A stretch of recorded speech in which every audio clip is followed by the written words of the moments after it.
If you're a fan of this channel, then you're no stranger to Austin Lee Russell, better known as Chumlee from the Pawn Stars. Russell is a huge fan favorite and has developed quite a following among viewers of the show. However, one group that tends not to pay their Chumlee fan club dues are his bosses, the Harrison family. The Gold and Silver Pawn Shop was opened by Richard Harrison, better known as the Old Man, in 1989 in Las Vegas. In 2009, the Pawn Stars made their History Channel debut. In the meantime, Austin Lee Russell, who was a childhood friend of Corey Harrison, began working at the shop. So being the only main employee on the show who is not technically part of the family, plus being a bit of an idiot, has earned Chumlee a small amount of confidence among the owners of the Gold and Silver Pawn Shop. However, from time to time, Chumlee has a stroke of brilliance and nails a huge deal. No one seems to know how he does it. Chum seems to think it's natural. Maybe he's in the right place at the right time. Or perhaps, if you throw enough you-know-what at the wall, some of it's bound to stick. Anyway, regardless of how he pulls it off, here are 5 times when Chumlee hit the jackpot. Number 5. Proving Rick Wrong Tour. Chum has a buddy who comes in to sell him lots of stuff. He views it as a working relationship. Rick sees it as some dude trying to get into his pockets, so Chumlee buys a few items off this guy one day. $140 for a stewardess dress with some interesting vintage patches, and 2 Black Sabbath albums in vinyl for $300.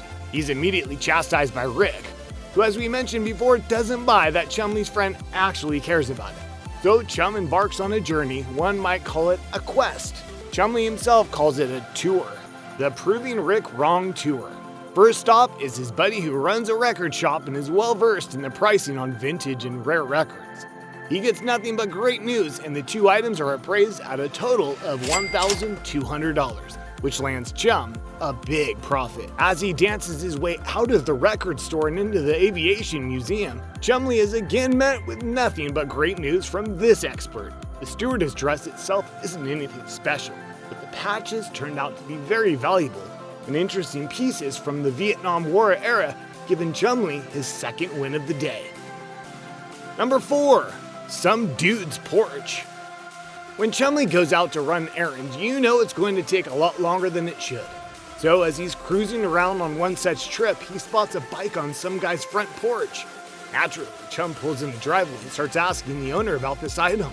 The Spacelander bike was designed by industrial designer Benjamin Bowden in 1946.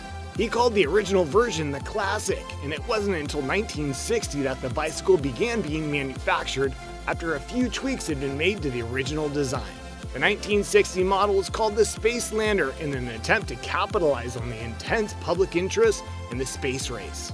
Production was short-lived, and only 522 completed Spacelanders made it into circulation before things fell through.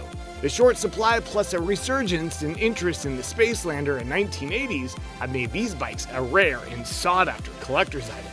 So Chum holds the negotiation right there on this man's front porch and purchases the Spacelander for $8,700, with the prospect of selling this gem for up to $20,000. Rick shows the odd moment of affection for Chumlee and hands him a bonus.